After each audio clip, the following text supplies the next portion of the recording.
नमस्ते, मेरा नाम है अंकित मौर्य और मैं आप सभी का स्वागत करता हूं आपके अपने इस यूट्यूब चैनल जॉब मंत्रा पे। अब तक हमने क्या देखा है, यूपी स्पेशल हमारा ख़त्म हो गया है। लगभग उसमें जितने भी क्वेश्चन थे हमने उसको किया और उसमें देखा जो रिपीटेड क्वेश्चन थे हमने उसको काफ़ी कम करने की कोशिश की, फिर भी हमने उसको समझा कि कितने रिपीटेड क्वेश्चन आ रहे हैं, कितने उस थीम पे क्वेश्चन बन रहे हैं। ठीक है, अब आगे से हम लोग स्टार्ट करने जा रहे हैं आज से साइंस वाला पोर्शन। अब इसमें से देखेंगे कि साइंस वाले क्वेश्चन किस तरह से आते हैं और कितने रिपीट हो रहे हैं। यहाँ से आप यही देख के जाएंगे कि साइंस वाले क्वेश्चन किस रेंज में आ रहे हैं, फिजिक्स से कितने क्वेश्चन आ जा रहे हैं, केमिस्ट्री से कितने क्वेश्चन आ जा रहे हैं या फिर बायो से कितने क्वेश्चन आ जा रहे हैं और वो किस रेंज में क्वेश्चन आ रहे हैं। तो इससे आपको पता रहेगा कि आपको कितना पढ़ना है। यदि आप लूसेंट पढ़ते हैं, लूसेंट सिर्फ पढ़ते हैं, लूसेंट का जीके वाला सेक्शन, तो भी आपके लिए पर्याप्त होगा। ठीक है, तो आप पहले लूसेंट को अच्छे से कवर करिए, फिर उसके बाद इस यहाँ से समझिए कि उससे क्वेश्चन हो जा रहे हैं कि नहीं हो पा रहे हैं। आपके यहाँ से मैक्सिमम क्वेश्चन हो जाएंगे, थोड़े बहुत क्वेश्चन बचेंगे, एक आध दो क्वेश्चन। तो उसके लिए यही तरीका है कि आप जितने ज़्यादा से ज़्यादा क्वेश्चन प्रैक्टिस करेंगे वो भी आपके धीरे धीरे क्वेश्चन बनने लग जाएंगे। ठीक है, तो इसका जो लूसेंट का साइंस वाला सेक्शन है वो सफिशियंट है इसका पढ़ने के लिए। तो चलिए शुरू करते हैं। पहला क्वेश्चन देखते हैं। पहला क्वेश्चन क्या है कि जब स्टील से बनी एक गोल गेंद पारे से भरी बाल्टी में डुबोई जाती है तो क्या होता है। यानी कि क्या है, स्टील से बनी गेंद है तो जो रो ऑफ स्टील है वो देखना है किसके सापेक्ष, रो ऑफ क्या, पारे में डुबोई जा रही है ना, यानी कि मरकुरी में। तो अब हमको ये देखना है कि किसका डेंसिटी ज़्यादा होता है। पारे की डेंसिटी ज़्यादा होती है, रो ऑफ मरकरी ज़्यादा होता है। तो यानी कि जिसका डेंसिटी ज़्यादा होगा वो नीचे रहेगा, जिसकी डेंसिटी कम होगी वो ऊपर रहेगा। तो यानी कि स्टील की डेंसिटी कम है तो यानी कि वो नीचे तक नहीं जा पाएगी, तो यानी कि वो डूबेगी नहीं, सतह पर ही तैरती रहेगी। यहाँ पे आर्किमिडीज का सिद्धांत जो होगा हम उसको यूज करेंगे। ठीक है, तो यानी कि रो ऑफ एम ज़्यादा है किससे, रो ऑफ एस से, इसलिए वो पानी वो जो है स्टील से बनी गेंद पारे में नहीं डूबेगी। ठीक है, आगे देखते हैं। अंतरिक्ष यान में भारहीनता का अनुभव किस कारण होता है। अब देखते हैं वेट कैसे नापा जाता है। वेट नापते हैं हम कैसे, m/g से। मास कहीं भी जाए मास कांस्टेंट होता है, सिर्फ क्या होगा चेंज, वो चेंज होगा g। जैसे जैसे हम पृथ्वी पे हैं, ठीक है, ये समझो अर्थ है, जैसे जैसे हम यहाँ से ऊपर की ओर जाते जाएंगे g की वैल्यू कम होती जाएगी। जैसे जैसे हम ऊपर चलते जाएंगे स्पेसशिप से तो अंतरिक्ष यान में एक पॉइंट ऐसा आएगा कि g की वैल्यू कितनी हो जाएगी, लगभग ये 0 के इक्वल हो जाएगी। जिस टाइम पे ये 0 हो जाएगा m/0 कितना हो जाएगा, 0 हो जाएगा, इसलिए w क्या हो जाएगा, 0। यहाँ पे अब हमने समझा कि ये जो भारहीनता है ये किस वजह से हो रही, क्योंकि वहाँ पे गुरुत्वाकर्षण बल यानी कि जी की अनुपस्थिति है, यानी कि जी कितना है, 0 है। इसलिए जो इसका ऑप्शन है क्या सही होगा, ऑप्शन ये सही होगा, गुरुत्वाकर्षण बल की अनुपस्थिति। ठीक है, ये समझ में आया आपको। आगे देखते हैं। निम्न में से एक स्थितिज ऊर्जा का स्वरूप नहीं है। यानी कि स्थितिज ऊर्जा का मतलब क्या होता है, पोटेंशियल एनर्जी, यानी कि उसमें क्षमता तो है लेकिन वो अभी एनर्जी हमको दिख नहीं रही है। जैसे बांध में पानी का संग्रहण है तो पानी तो अभी रुका हुआ है लेकिन सिर्फ उसमें पोटेंशियल है। जैसे ही हम बांध को यहाँ से खोलेंगे पानी गिरना स्टार्ट हो जाएगा, फिर पानी जहाँ जहाँ जाएगा रास्ते में जो भी आएगा वो उसको बहाते हुए ले जाएगा। अब हम उसको चाहे यूज करके बिजली बना लें या तो फिर गांव के गांव बहा डालें। ठीक है, ये भी पानी का, ये क्या किसका एग्जाम्पल है, पोटेंशियल एनर्जी का पहला वाला। संकुचित स्प्रिंग, यानी कि स्प्रिंग में एनर्जी इस समय स्टोर्ड फॉर्म में रखी हुई है, कॉम्प्रेस्ड एनर्जी, जैसे ही हम उसको छोड़ेंगे वो फैलेगा तो उसमें काइनेटिक एनर्जी आएगा। यानी कि ये इस फॉर्म में है तो इसमें क्या है, मतलब पोटेंशियल एनर्जी स्टोर्ड है। अब जैसे जो उठा हुआ हथौड़ा है, ठीक है, यहाँ पे कोई एक हथौड़ा है, वो यहाँ से हम यदि यहाँ से छोड़ेंगे यहाँ पे टकराएगा जब ये ज़मीन पे तो ये कुछ न कुछ नुकसान करेगा। जब ऊपर उठा हुआ है तो उसमें एनर्जी स्टोर्ड है। कितनी एनर्जी स्टोर्ड है? mgh, यानी कि जितना ऊंचाई पे होगा ये हथौड़ा उतनी ज़्यादा इसमें एनर्जी स्टोर होगी। अब ये जितना ऊंचाई से गिरेगा उतना ही अधिक नुकसान करेगा। लेकिन जो यहाँ पे सी है, सी क्या है? बहता हुआ पानी। ये काइनेटिक एनर्जी का क्या है? काइनेटिक एनर्जी, यानी कि चलने वाली एनर्जी है। ये क्या है? काइनेटिक एनर्जी है। ये सी वाला काइनेटिक एनर्जी का एग्जाम्पल है। ठीक है, अगला क्वेश्चन देखते हैं। एक नाव पानी में डूब जाएगी जब वह अपने बराबर पानी को विस्थापित कर देगी। वह अपने बराबर पानी के किसको विस्थापित कर देगी? जब वो पानी के भार के बराबर को विस्थापित कर देगी। तो यानी कि ऑप्शन बी सही होगा। ठीक है, इसमें क्या सही होगा? ऑप्शन बी सही होगा। यहाँ पे यूज हो रहा है क्या? आर्किमिडीज का सिद्धांत। किसका सिद्धांत यूज हो रहा है? आर्किमिडीज का सिद्धांत। किसका? आर्किमिडीज का सिद्धांत। उनका सिद्धांत क्या था? उनका ये था कि जैसे जब कोई वस्तु आंशिक रूप से या पूरी तरह से किसी तरल पदार्थ में डूबी हुई है, जैसे यहाँ हमने एक बर्तन लिया, इसमें पानी भरा हुआ है, ठीक है। अब यदि यहाँ पे कुछ भी रखा हुआ, समझो ये नाव टाइप से एक ऐसे आकृति है, ये थोड़ा सा हिस्सा इसका पानी में डूबा है, बाकी का हिस्सा ऊपर से। अब ये इतना पोर्शन जो इसने पानी को विस्थापित किया है, यह जो बराबर होगा, यह खुद के वजन के बराबर होगा। यानी कि कोई भी चीज़ वह अपने वजन के बराबर के वजन के पानी को विस्थापित करती है। यही आर्किमिडीज का सिद्धांत था। और वहीं पर ही कौन से बल का फील करता है वो वस्तु? उत्प्लावन बल के को महसूस करता है। यानी कि ऊपर की ओर एक बल को महसूस करती है कोई भी वस्तु, उस बल को क्या बोलते हैं? उत्प्लावन बल होता है।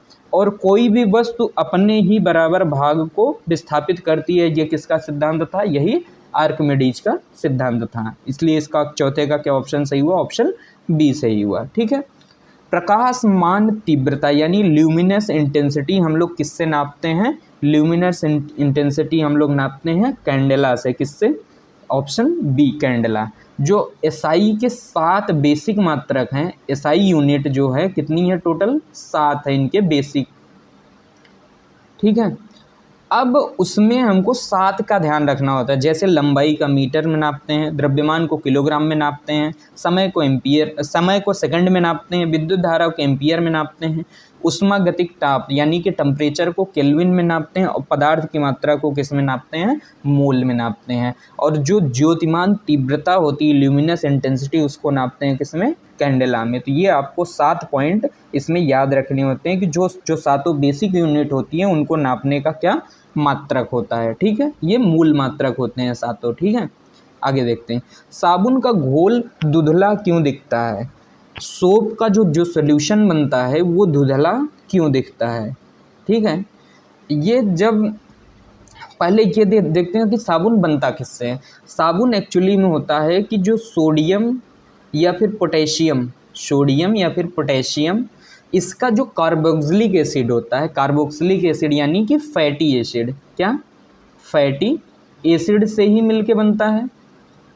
सोडियम या फिर पोटेशियम के फैटी एसिड्स को ही हम साबुन बोलते हैं। जब हम इसको पानी में घोलते हैं तो इसका जो पानी का घोल होता है, जो इससे मिसल्स बनते हैं, वो जो भी उसमें लाइट इंटर करती है वो स्कैटर कर देता है उसको, यानी स्कैटर करता है तो यानी कि फैला देता है। ठीक है, यहाँ पे लाइट आई, ये इसको कई पार्ट में फैला दिया।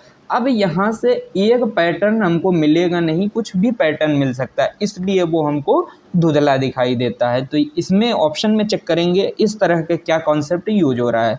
इसमें से देखो जो ऑप्शन ए है कि साबुन का कणपुंज इतना बड़ा होता है कि प्रकाश को छितरा देता है। Soap micelles are large enough to scatter, यानी कि जो लाइट होती है वो उसको स्कैटर कर देता है। तो यानी कि जो इसका ऑप्शन ए है वो सही है। क्यों धुंधला दिखता है? क्योंकि जो उसके मिसल्स बनते हैं साबुन के, वो उसको प्रकाश को फैला देते हैं। ठीक है, अगला क्वेश्चन देखते हैं। सबसे पहले तत्वों का वर्गीकरण किसने किया था? किसने क्लासीफाई किया था एलिमेंट्स को? सबसे पहले जिसने क्लासीफाई किया उसका नाम था डोबेराइनर। क्या था नाम उसका? डोबेराइनर ने। डोबेराइनर ने क्या किया, ये जर्मन साइंटिस्ट थे। 1817 में क्या किया इन्होंने, तीन जो एलिमेंट थे उनका, उस समय तक जितने भी तत्वों की खोज हुई थी उनमें से तीन का एक त्रिक बनाया। उनको बोला कि ये त्रिक है, तो उन्होंने त्रिक ऐसा बनाया कि उन तीनों को उन्होंने परमाणु भार के बढ़ते हुए क्रम में लिखा। किसने? परमाणु भार के बढ़ते हुए क्रम में उन तीन को लिखा और सिद्ध किया कि जो बीच वाला जो एलिमेंट है, यानी कि 1 2 3 एलिमेंट हैं, ठीक है, तो जो इनको बढ़ते हुए क्रम में लिखने पर जो बीच वाला एलिमेंट होगा इन दोनों यानी कि 1 और 3 के किसके बराबर होगा, उसके एवरेज मास के इक्वल होगा। ठीक है, इन्होंने क्या सिद्ध किया था कि यदि हम 3 एलिमेंट को बढ़ते हुए, उन्होंने ऐसे ऐसे त्रिक बनाए, यानी कि 3 एलिमेंट को लिया जो कि भार को बढ़ते हुए क्रम में लिखा और दिखाया कि जो बीच वाला एलिमेंट होगा यानी कि एलिमेंट 2 पहले और तीसरे के परमाणु भार का क्या होगा, एवरेज इसके बराबर होगा। ठीक है, यही डोबेराइनर का त्रिक समूह था, इन्होंने सबसे पहले ही तत्वों का वर्गीकरण किया था। ठीक है, तो इसका ऑप्शन क्या सही हुआ, डी सही हुआ। आगे क्वेश्चन देखते हैं। निम्नलिखित में से कांसा के मुख्य 2 घटक कौन सा है? देखो कांसा कैसे लिखते हैं, कांसा, इसको याद रखने का क्या तरीका है। का मतलब होता है कॉपर, सा का मतलब होता है एसएन यानी टिन। तो कांसा किससे बनता है, कॉपर और टिन से मिल करके बनता है। तो इसका ऑप्शन क्या सही हुआ, ए। का मतलब कॉपर, सा मतलब एसएन यानी टिन। तो 8वें का क्या सही हुआ, ऑप्शन ए सही हुआ। ठीक है, आगे देखते हैं। किसी तत्व के समस्थानिकों में क्या पाई जाती है, समान भौतिक विशेषताएं, विभिन्न रासायनिक विशेषताएं, मित्र न्यूट्रॉन की संख्याएं, यानी कि भिन्न, उसमें न्यूट्रॉन, यहाँ मित्र की जगह भिन्न होना चाहिए। ठीक है, देख लेते हैं कि समस्थानिक एक्चुअली में होता क्या है। समस्थानिक का मतलब होता है कि उन वो जो एलिमेंट हैं उनका परमाणु क्रमांक सेम होगा, परमाणु क्रमांक सेम होगा, लेकिन उनका परमाणु भार जो होगा, उनका परमाणु भार अलग अलग होगा। ठीक है, परमाणु क्रमांक सेम होगा, भार अलग अलग होगा। तो परमाणु क्रमांक क्या होता है, नंबर ऑफ प्रोटॉन देखते हैं। परमाणु भार में क्या देखते हैं, प्रोटॉन प्लस न्यूट्रॉन की संख्या को देखते हैं। अब जितने भी समस्थानिक होते हैं उनका प्रोटॉन इक्वल होता है, यानी कि क्रमांक बराबर है, यानी कि प्रोटॉन बराबर है। तो जब यहाँ पे प्रोटॉन बराबर है तो यहाँ भी प्रोटॉन इक्वल ही होगा। तो यहाँ पे उनमें डिफरेंस कैसे आ रहा है, क्योंकि उसमें न्यूट्रॉन की संख्या अलग अलग है। ठीक है, तो क्या भिन्न है, उसमें न्यूट्रॉन की संख्या भिन्न है। ठीक है, तो इसलिए 9वें का सी सही हुआ। क्या सही हुआ, 9वें का सी सही हुआ। यहाँ पे बेसिक कंसेप्ट आपको क्या ध्यान रखना है कि जब हम परमाणु क्रमांक देखते हैं तो हम क्या देख रहे होते हैं, नंबर ऑफ प्रोटॉन कितना है उस एलिमेंट में, और जब हम परमाणु भार देख रहे होते हैं तो ये देख रहे होते हैं कि नंबर ऑफ प्रोटॉन कितना है प्लस नंबर ऑफ न्यूट्रॉन कितना है। ठीक है, आगे देखते हैं। यदि हम शुद्ध जल में नमक को मिलाते हैं तो क्वथनांक का मतलब होता है बॉइलिंग पॉइंट पे क्या असर पड़ेगा। जैसे क्या होता है कि जब हम सब्जी बना रहे होते हैं, जब उसमें टमाटर नहीं गलता है, जब हम टमाटर डालते हैं और टमाटर को गलने में टाइम लग रहा होता है, तो हम क्या करते हैं कि उसमें थोड़ा सा नमक ऐड कर देते हैं। अब थोड़ा सा नमक हम किस लिए ऐड कर रहे हैं कि टमाटर गल जाए। अब टमाटर गलेगा कैसे, जो उसमें लिक्विड ऑलरेडी पड़ा हुआ था, जैसे ही नमक गया उसका बॉइलिंग पॉइंट बढ़ गया। अब यानी कि वो देर से बॉयल होगा, यानी कि वो ज़्यादा टेम्परेचर तक वो लिक्विड फॉर्म में रह पाएगा। अब ज़्यादा टेम्परेचर तक लिक्विड फॉर्म में रह पाएगा तो यानी कि वो टमाटर को गला देगा, है ना।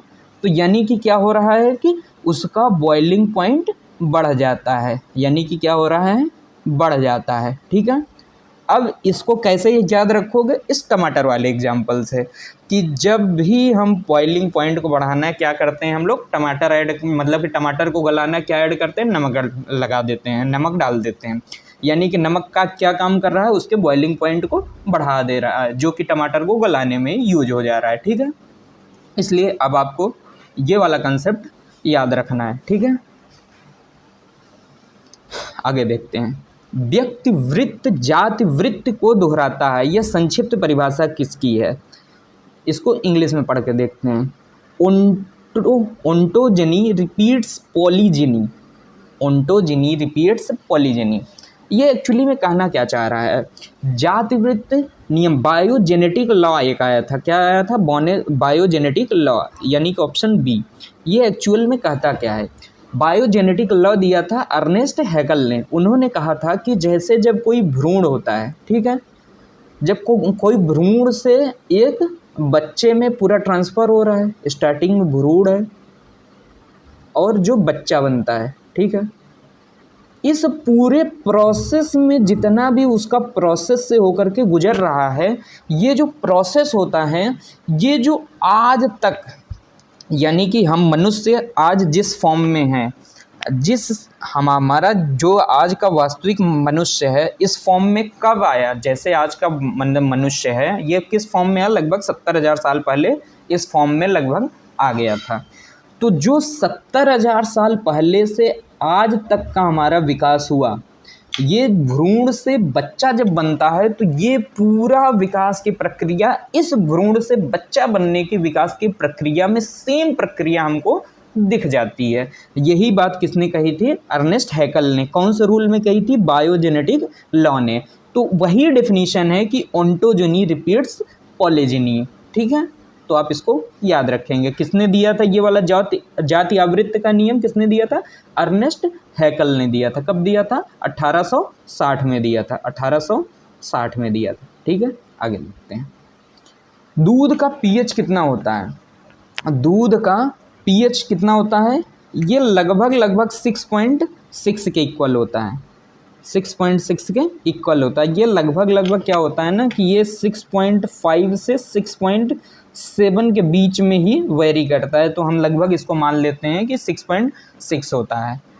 यदि किसी भी चीज़ का पीएच 7 से कम है तो क्या हम उसको कह सकते हैं ये अम्लीय होता है। तो क्या दूध एसिडिक होता है, क्या हम मान सकते हैं, हाँ बिल्कुल।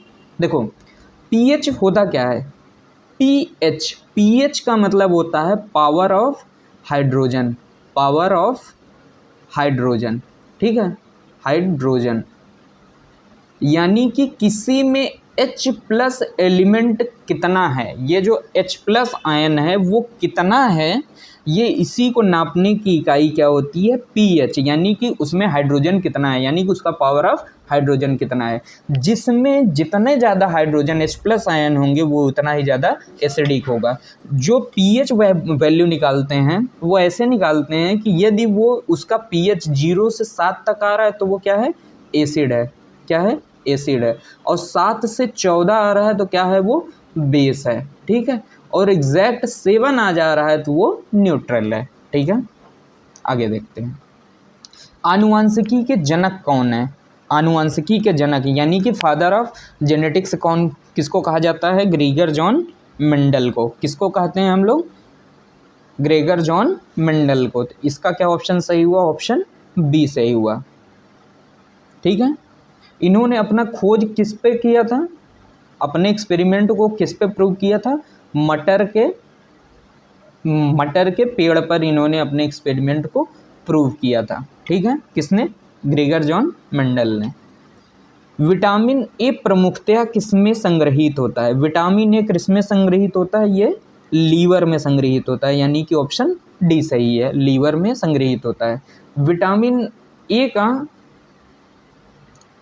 ये आप कमेंट करके बताएंगे, विटामिन ए का केमिकल नेम क्या होता है, केमिकल नेम क्या होता है, और इसकी कमी से कौन सा रोग हो जाता है। ये दोनों बातें आप कमेंट सेक्शन में बताएंगे। गूगल से देखना हो गूगल से देख सकते हैं, और आप यदि किसी भी बुक से देखना हो तो बुक से भी देख सकते हैं, ठीक है। लेकिन आप इसको देख के कमेंट करेंगे ताकि आपका ये याद रहे लंबे समय तक, ठीक है। जब आप किसी चीज़ को पढ़ते हैं और एक बार कहीं लिख देते हैं तो ये आपका श्योर हो जाता है कि वो ज़्यादा टाइम तक याद रहेगा। हम इसीलिए ये काम आपसे करवाते हैं, ठीक है। आगे देखते हैं, लैंगरहैंस की टापू अवस्थित है, यानी कि आइलैंड्स ऑफ लैंगरहैंस। लैंगरहैंस की द्वीपिकाएं पाई कहाँ जाती हैं, कहाँ पे पाई जाती हैं, पैंक्रियाज में पाई जाती हैं, यानी कि पेट में स्थित बाएं अंग में पाया जाता है। इसमें पैंक्रियाज में ये जो लैंगरहैंस के टापू होते हैं ये 3 टाइप के होते हैं। किस टाइप के होते हैं, अल्फ़ा, बीटा और गामा टाइप के होते हैं ना, अल्फ़ा, बीटा और गामा टाइप से होते हैं। जो ये अल्फा कोशिका होती है, इससे कौन सा हार्मोन निकलता है? ग्लूकेगॉन। क्या निकलता है? ग्लूकेगॉन यहाँ से निकलता है। फिर उसके बाद क्या निकलता है? बीटा कोशिका से कौन सा हार्मोन निकलता है? इंसुलिन हार्मोन निकलता है। कौन सा? इंसुलिन हार्मोन, जो कि डायबिटीज को कंट्रोल करता है। और गामा कोशिका से कौन सा हार्मोन निकलता है? सोमैटोस्टैटिन। सोमैटोस्टैटिन, ठीक है, सोमैटोस्टैटिन। तो यहाँ से आपको ये बातें याद रखनी है, ठीक है। इसका क्या सही हुआ? 15वें का सी ऑप्शन सही हुआ, ठीक है। अगला क्वेश्चन देखते हैं। पेरिस्कोप का यूज कहाँ होता है? ठीक है, किसका यूज कहाँ होता है? पेरिस्कोप में। पेरिस्कोप एक्चुअली जो होता है, यह काम करता है थ्योरी ऑफ रिफ्लेक्शन पे। किस पे काम करता है? थ्योरी ऑफ रिफ्लेक्शन पे, ठीक है। इसमें क्या होता है कि देखो, ये ऐसे समझो एक नली है, ये एक समझो ऐसे नली है, ठीक है। यहाँ पे एक रिफ्लेक्टर लगा देंगे हम लोग और यहाँ पे एक रिफ्लेक्टर लगा देंगे।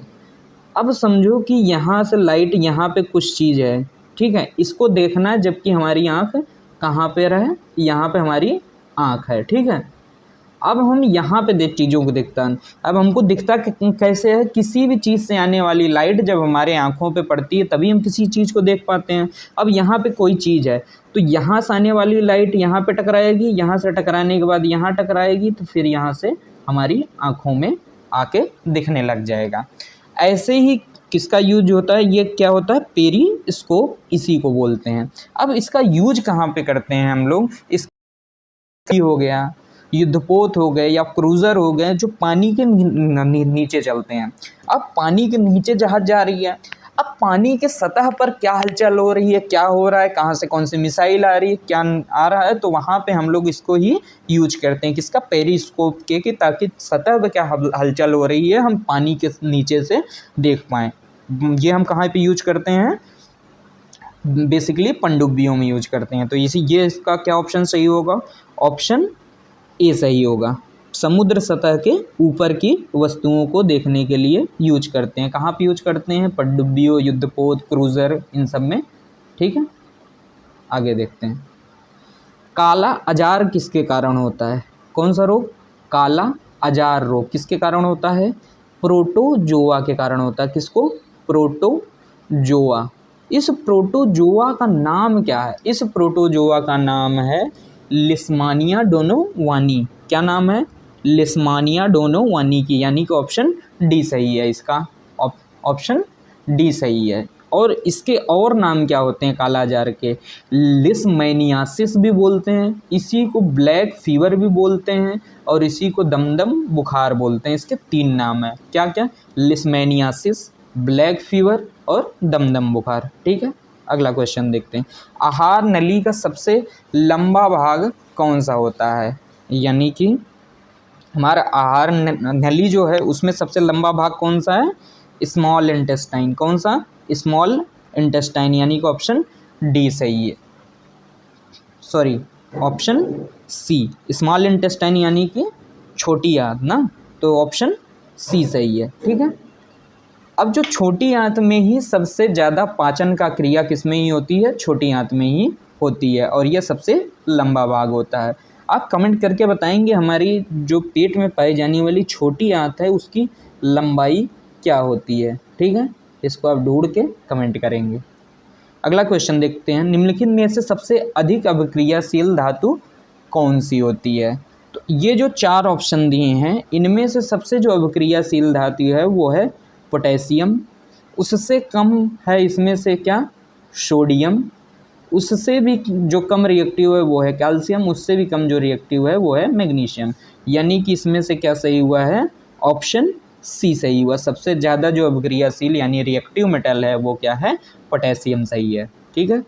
अगला क्वेश्चन देखते हैं कि प्लास्टर ऑफ पेरिस क्या होता है। Plaster of Paris, plaster of Paris का जो फार्मूला होता है, केमिकल फार्मूला, वो होता है CaSO4 डॉट हाफ H2O, ठीक है। एक्चुअली में जो जिप्सम होता है, जिप्सम का फॉर्मूला होता है CaSO4.2H2O। तो यहाँ पे पानी के दो वो हैं और यहाँ पे हाफ है, तो यानी कि यदि हम इसमें से यदि 1.5H2O यानी कि 3/2H2O निकाल लें तो क्या यही बचेगा, प्लास्टर ऑफ पेरिस। यानी कि जिप्सम से हम क्या बना सकते हैं, पेरिस बना सकते, ये प्लास्टर ऑफ पेरिस बना सकते हैं। तो प्लास्टर ऑफ पेरिस को पढ़ेंगे क्या, कैल्शियम का सल्फेट है, Ca मतलब कैल्शियम, SO4 मतलब सल्फेट, यानी कैल्शियम का सल्फेट है, लेकिन जो हाइड्रेट है यानी कि इसमें जो पानी है वो क्या है, थोड़ी मात्रा में, यानी कि सेमी हाइड्रेट है। तो यानी कि क्या सही होगा, यानी इसका ऑप्शन ए सही होगा। क्या सही होगा, ऑप्शन ए सही होगा। इसको पढ़ेंगे कैसे, कैल्शियम, Ca मतलब कैल्शियम, SO4 मतलब सल्फेट का सेमी हाइड्रेट।